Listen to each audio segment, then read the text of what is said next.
Zilio primarioak zelula mota gehienetan dauden organuluak dira. Sistema nervioso zentralean, neuronek eta astrozitoek ere zilio primarioa izaten dute. Mintz plasmatikoan kokatzen den organulua da eta mikrotubuluz osatutako axonema bat dute. Axonema hau gorputz basaletara lotuta egoten da. Zilio primarioen funtzioa ezinbestekoa da garapenean, baita burmuinaren garapenean ere, baina egia da ehun helduan duen funtzioa apenas ikasi dela.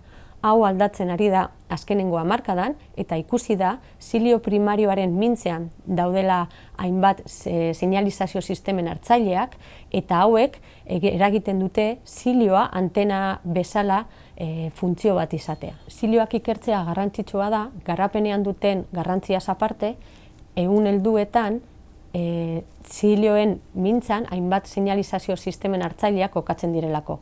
Honek esan nahi du, zilioen egituran matxuraketak edo akatsak daudenean, seinalizazio sistema hauek ere akastuak izaten direla, eta honek zelula barneko hainbat prozesuetan eragina izaten du.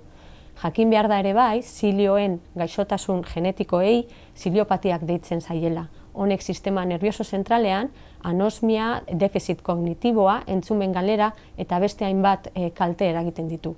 Horrela, zilio primarioak aztertzea garrantzitsua da hainbat gaixotasunen oinarri biologikoak ezagutzeko.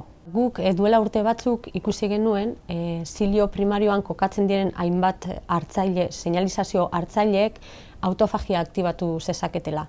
Horrela, zilio primarioa ezabatzen genuenean, autofagia ezin genuen aktibatu zelula batzuetan. Hau esan da, guk orain egiten duguna da, sagu transgenikoak erabiltzen ditugu, non zilio primarioak ezabatzen ditugu zelula jakin batzuetan, gure kasuetan neuronetan. Neuronen zilioa ezabatuz, autofagia ikertu aldugu, organulu hau faltan dagoen testu inguru batean. Horrek, gaixotasunetan ematen diren baldintzak edo isladatzen ditu. Gure ikerketek duten erronkarik nagusienak printzipioz zilioen tamaina dira. Pentsa behar da zilio primarioak 10 mikrako luzera eta 200-300 nanometroko sabelera dutela. Horrela, organulu txikiak dira zelularen tamainaren aurrean. Honek eragiten du, adibidez, zilioak ikusteko erresoluzio handiko mikroskopia behar dugula. Nahi baldin badugu aztertu ondo zeintzuk diren matxuraketak edo morfologiaren aldaketak. Bestetik ere, biologia molekularreko teknika finak behar ditugu, nahi baldin ditugu hainbat molekula, plasmido eta beste tresnak zilioetara eramatea. Bestetik ere, esan dudanez lehen, guk sagu transgenikoak erabiltzen dugu. Zehazki, zilioak kentzeko neuronetan.